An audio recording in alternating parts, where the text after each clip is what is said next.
कहते हैं स्वात पाकिस्तान की जन्नत है, जहां पहाड़ मुस्कुराते हैं, दरिया गुनगुनाते हैं और लोग सकून ढूंढने आते हैं। मगर 27 जून 2025 को वही जन्नत जहन्नुम बन गई। सुबह का वक्त था, बारिश हो रही थी, दरिया खामोशी से अपना बहाव बढ़ा रहा था और फिर अचानक पानी एक खौफनाक लहर की सूरत में कहर बनकर आया और सब कुछ बहा ले गया। एक ही खानदान के 18 अफराद जो लम्हे भर पहले तस्वीरें खंचवा रहे थे, चीखें मार रहे थे, मदद मांग रहे थे, लम्हों में दरिया की गहराई में गुम हो गए। 12 लाशें निकाली गईं, जिनमें मासूम बच्चे भी शामिल थे, और कुछ अब भी लापता हैं। ये सिर्फ एक कुदरती हादसा नहीं था, बल्कि हुकूमत, होटल मालिकान और खुद हम अवाम की गफलत का नतीजा था। महकमा मौसमियात की वार्निंग के बावजूद न कोई इलाका बंद किया गया, न दरिया किनारे मौजूद सयाहों को हटाया गया, और होटल वालों ने तो दरिया के बीच खीमे लगाकर लोगों की जानों से खेल खेला।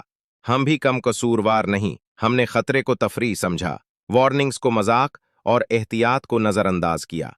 जब रेस्क्यू टीमें पहुंचीं, तब तक देर हो चुकी थी। अब सवाल यह है, क्या हम हर बार ऐसे रोते रहेंगे? क्या हम हर साल किसी और की जान पर अफसोस करते रहेंगे?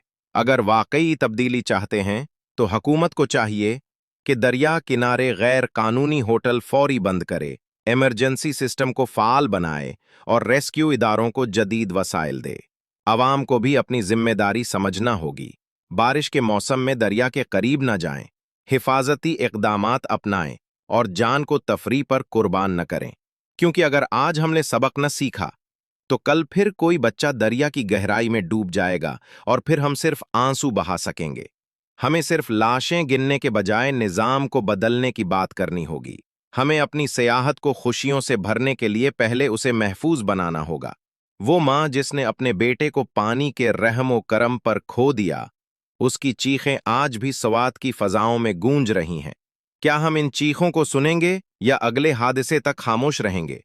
हमें अपने बच्चों को यह सिखाना होगा कि कुदरत से मोहब्बत करो, मगर इसका एहतराम भी करो। हुकूमत को चाहिए कि स्वात जैसे इलाकों में फौरी अलर्ट सिस्टम, सियाहती जोन में पाबंदियां और हर होटल के लिए इमरजेंसी प्लान लाजमी करार दे। मीडिया को महज अफसोस जाहिर करने के बजाय मुस्तकिल मुहिम चलानी चाहिए, ताकि शऊर पैदा हो। हमें जिंदगी को सस्ता नहीं समझना, क्योंकि एक लम्हे की बेएहतियाती एक खानदान को हमेशा के लिए उजाड़ सकती है।